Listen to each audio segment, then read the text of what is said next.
Welcome to the show voice of Manju. நான் தான் உங்க விஜே மஞ்சு. இன்னைக்கு நம்ம என்ன கேள்வி கேட்க போறோம்னா, கூட்டு குடும்பம் நல்லதா இல்ல தனி குடும்பம் நல்லதான்னு மக்கள் கிட்ட கேட்டு தெரிஞ்சுக்கலாம் வாங்க.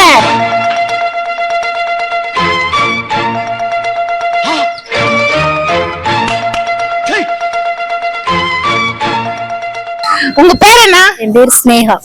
ஸ்னேகா, உங்களை ஒரு கேள்வி கேட்கலான்னு இருக்கேன். தாராளமா கேளுங்க. கூட்டு குடும்பமா இருந்தா நல்லா இருக்குமா இல்ல தனி குடும்பமா இருந்தா நல்லா இருக்கும்? அதெல்லாம் நம்ம கேள்வி. கூட்டு குடும்பம் தான் எப்பவுமே பெட்டர். நாங்க இது வரைக்கும் கூட்டு குடும்பமா தான் இருக்கிறோம். தனி குடும்பம் போனா எப்படின்னு தெரியல. எங்க மாமியார் எல்லாம் அப்படியே சண்டை போடுவாங்க இல்ல, எங்க மாமியார் ரொம்ப நல்லவங்க. உங்க பேர் என்ன? ஜெயராஜ். சரி, நான் உங்களை ஒரு கேள்வி கேட்கலான்னு இருக்கேன். கேளுங்க, தாராளமா கேளுங்க. இப்ப நம்ம வந்து கூட்டு குடும்பமா இருக்கிறது நல்லதா இல்ல தனி குடும்பமா இருக்கிறது நல்லதா?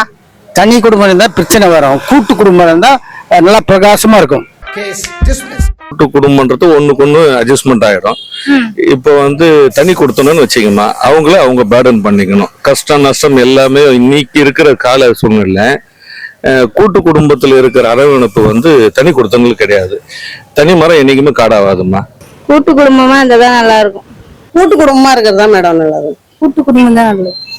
ஆனா இப்ப சென்னையில வந்து ஜாப்காக நிறைய பேர் ஊர்ல இருந்து இங்க வந்துடலாங்க இல்லையா? இப்ப திருநெல்வேலி அந்த சைடு வெளி ஊர்ல இருந்து வந்து ஒரு ஹஸ்பண்ட் ஒய்ஃப் வெளி ஊர்ல இருந்து சென்னைக்கு வந்து தங்கி ஜாயின் பண்றாங்க. சொந்தக்காரங்களோட அவங்க வந்து பாத்தீங்கன்னா மிங்கிள் ஆகி அந்த சந்தோஷத்தை வந்து அனுபவிக்க முடியல. அந்த மாதிரி சுச்சுவேஷன்ல நீங்க என்ன நினைக்கிறீங்க? அப்படின்னு தான் நினைக்கிறோம். நம்ம ஒரு கோயம்பேடுல வந்து தீபாவளியோ பொங்கலோ இந்த நல்ல ஃபெஸ்டிவல் டைம் பாத்தீங்கன்னா நம்ம பெருங்கழுத்தூரை தாண்ட முடியாது வண்டி. ஏன்? எல்லாமே சொந்த பந்தத்தை தேடி போற மாதிரி தான். அதாவது ஒரு பழமொழி இருக்குது, அற்ற குலத்தின் அருநீர் பறவை போல் ஒட்டி வார்வார் உறவு கொட்டியும் நெய்தலும் சாம்பலை போல்னுவாங்க. இது ஒன்ன கத்து வச்சுக்கிட்டு அதாவது தனி மரமா இருக்கும் போது அந்த ஒரு அந்த கேப் இருக்கு இல்ல, அந்த கேப் இப்போ பாத்தீங்கன்னா கவர்மெண்ட் வந்து ஒரு 4 நாள் 3 நாள் கிடைச்சா கூட இந்த பறவைகள்லாம் சொந்த வீடு தேடி போகுது. எங்க போகுது? அந்த கூட்டு குடும்பத்தை தான் தேடி போகுது. மெட்ராஸ் காலியா தான் இருக்குது. இந்த மெட்ராஸ்ல பூர்வீகமா இருக்கிறான்னு தவிர, ஏன்னா அவங்களுக்கு வேற இடம் கிடையாது.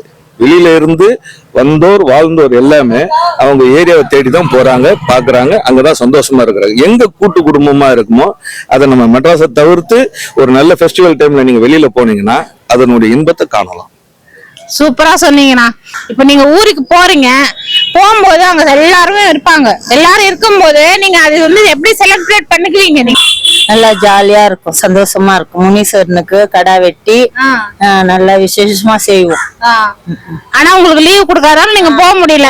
ஆனா போயிருந்தா ரொம்ப ஜாலியா இருந்திருக்கும். ஜாலியா இருக்கும். எங்க மாமியார் எல்லாம் அப்படியே சண்டை போடுவாங்க இல்ல, எங்க மாமியார் ரொம்ப நல்லவங்க, நல்லா பாத்துப்பாங்க. எப்படி கோர்த்து விடுது பாரு. கூட்டு குடும்பம் தான் என்னைக்குமே வந்து ஒரு ஃபேமிலி அரவணைச்சுன்னு போறதுக்கு வந்து இருக்கிற நல்ல விஷயம். ஏன் அப்படி சொல்றீங்க? நீங்க கூட்டு குடும்பமா இருக்கீங்களா இல்ல தனி குடும்பமா இருக்கீங்களா? நாங்க இப்ப தனி குடும்பமா தான் இருக்கோம். தனியா இருக்கனால யாருமே இல்லாத மாதிரி இருக்கு. கூட்டமா இருந்தா எல்லாரும் அக்கா தங்கச்சி கூட இருக்க மாதிரி இருக்கும். அதுக்காக ஊர்ல இருந்தா அம்மா அப்பா அத்தை மாமா எல்லாரும் ஜாயின் ஃபேமிலியா இருக்கும். அண்ணா கூட்டமா இருந்தா நிறைய பிரச்சனை வரும், நிறைய சண்டை வரும். மாமியார் மருமகளுக்கெல்லாம் ஆகாது இல்லையா? ஒரு கூட்டு குடும்பம் கூட்டாஞ்சோறு, அதுல இருக்கிற இன்பம் வந்து அதுல வந்து அன்பு இருக்கும், பாசம் இருக்கும். இப்பவே கண்ண கட்டுது. இப்ப வந்து கூட்டு குடும்பமா இருக்கீங்க, ஓகே, சந்தோஷமா இருக்கீங்க. இத்தனை வருஷத்துல எப்பயாச்சும் உங்களுக்குள்ள சண்டை வந்திருக்கும். மாமியார் மருமகளுக்கு ஒரு சண்டை வரும், இல்ல அண்ணன் தம்பிக்குள்ள ஒரு சண்டை வரும். அப்படி வரும்போது நீங்க எப்படி அதை சால்வ் பண்ணுவீங்க அந்த பிரச்சனைய? அதாவது அது வந்து ஒரு பிராக்டிக்கல் கிடையாது, அது வந்து பீஸ்ஃபுல்லான நாலேஜ். அந்த நாலேஜை நீங்க வந்து கரெக்டா கேதர் பண்ணீங்கன்னா, புருஷன் பொண்டாட்டி சண்டை 2 நாள், அம்மா அப்பா சண்டை 1 வாரம் நாள், சித்தப்பா சித்தி சண்டை 10 நாள், மச்சான் மாமா சண்டை 1 வருஷம். இவ்வளவுதான். இவ்வளவு விவரமா பேசுதே தம்பி யாரு? இந்த அன்பு எங்க கிடைக்குதுன்னா, நாங்க விட்டு கொடுத்து பேசுற மனப்பான்மை தான். அதாவது எதிரியா யாருமே பார்க்க கூடாது, நண்பர்களா பாத்துருங்க. இன்னைக்கு இருக்கிற காலம் நாளைக்கு கிடையாது. அதான் சூப்பரா சொன்னீங்க. இப்போ உங்க அம்மாக்கு உங்க வைஃபுக்கு ஒரு சண்டை வருது, நடுல நீங்க மாட்டிக்கிட்டீங்க, என்ன பண்ணுவீங்க? வெளியே வா, மம்பட்டி விட்டு நடுமண்டு தொடக்கு. 2 பேருக்கும் காம்ப்ரமைஸ் பண்ண வேண்டியதா. தராசு எப்படி நிக்குதோ அதே மாதிரி தான் நின்று இருக்கணும். குரங்கு மாதிரி அவங்க பிச்சு போட்டுக்கிட்டு இருக்க வேண்டியதுதான், மற்றபடி எதுவுமே கிடையாது. இப்ப ஊர்ல இருக்கும்போது எல்லாம் ஜாயின்ட் ஃபேமிலியா சந்தோஷமா இருப்பீங்களா? அந்த சந்தோஷம் இங்க தனியா இருக்கும்போது இருக்கா? இல்ல இல்ல இல்ல. சந்தோஷமா இல்ல. அங்க இருக்கிற சந்தோஷம் இங்க அம்மா அப்பா அண்ணா ஃபேமிலி அவங்களோட இருக்கிற சந்தோஷம் தனியா இருக்கிறப்ப இருக்கு. கூட்டு குடும்பம் தான் எனக்கு பிரச்சனை இல்லை, எனக்கு குழந்தை எதுவும் இல்லை, நான் தனியாக தான் இருக்கிறேன். கூட்டு குடும்பம் தான் எனக்கு இன்னும் நல்லா இருப்பேன். புரியுது உங்களுக்கு? கூட்டு குடும்பம் இருக்கிற போல எந்த குடும்பம் இருக்க முடியாது. இப்போ வந்து உங்களுக்கு மேரேஜ் ஆயிடுச்சு, உங்க ஹஸ்பண்ட் சொல்றாரு நீ வந்து தனி கொடுத்தம் தான் போகணும், இல்ல நீ வந்து ஜாயிண்ட் ஃபேமிலி எல்லாம் இருக்க கூடாது, எனக்கு தனியா இருக்கதா ஃப்ரீடமா இருக்கும், அதான் எனக்கு பிடிச்சிருக்குன்னு சொல்றாரு. அப்போ உங்களோட பதில் என்னவா இருக்கும்? இல்ல நான் தனி கூட்டம் தான் போக மாட்டேன், நான் ஃபேமிலியோட தான் இருப்பேன். இல்லையா அவர் சொல்றாரு, அவர் ஹஸ்பண்ட் சொல்லும் போது நம்ம அவரோட பேச்சு மீற முடியாதுல்ல.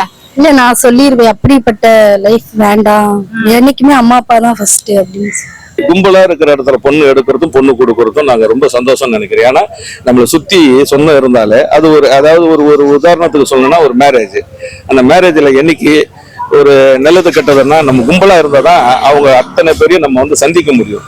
பக்கத்து வீட்டுக்காரங்களை போயிட்டு மச்சானு கூப்பிட முடியாது, எதிர் வீட்டுக்காரனை போய் மாமானு கூப்பிட முடியாது. நம்ம மச்சான் தான், மாமா தான், தம்பி தான், அண்ணன் தான். சூப்பரா சொன்னீங்கண்ணா. ஆனா நான் இருக்கிற இடத்துல கும்பலே தேவையில்ல, நான் இருந்தாலும் போதும் கும்பலா தான் தெரியுதுன்றாங்கண்ணா. அது நீங்க உங்க சைஸ பொறுத்துன்னு நினைக்கிறேன். ஹஸ்பண்டுக்கும் பாத்தீங்கன்னா மாமியாரு அவங்க எல்லாம் இருப்பாங்க இல்லையா, இப்ப நீங்க வந்து தனியா வரணும்னு கேட்க மாட்டீங்களா? அவங்க கூட தான் இருப்பேன்னு சொல்லுவீங்களா? அவங்க கூட தான். மாமியார் கூட எல்லாம் தான் டார்ச்சர் இல்ல? இல்ல அப்படிலாம் அப்படி இல்ல, அப்படி நினைக்கிறியா? நல்லா பாத்துப்பேன். அவங்க டார்ச்சர் பண்ணாலும் நீங்க அட்ஜஸ்ட் பண்ணி போயிடுவீங்க? அட்ஜஸ்ட் பண்ணி போயிடுவேன். சூப்பர். இந்த மாதிரி பொண்ணு யாராவது தேடுறீங்களா பாத்துக்கோங்க. இப்ப வந்து லிவிங் டுகெதர்ன்ட்டு கல்யாணத்துக்கு முன்னாடியே வந்து இங்க தனித்தனியா கொடுத்தன வச்சு குடும்பம் நடத்திட்டு இருக்காங்க. இந்த சென்னையில இல்ல நிறைய சிட்டிஸ்ல அந்த மாதிரி தான் பண்ணிட்டு இருக்காங்க. அதை பத்தி நீங்க என்ன சொல்ல வரீங்க? இல்ல அப்பா அம்மாவுடைய வளர்ப்பு சரியில்லைன்னு தான் நினைக்கிறேன். அவங்க இஷ்டம், அவங்களுக்கு பிடிச்சிருக்கா அப்படி இருக்கிறாங்க, நமக்கு செட் ஆகாது அது மாதிரி.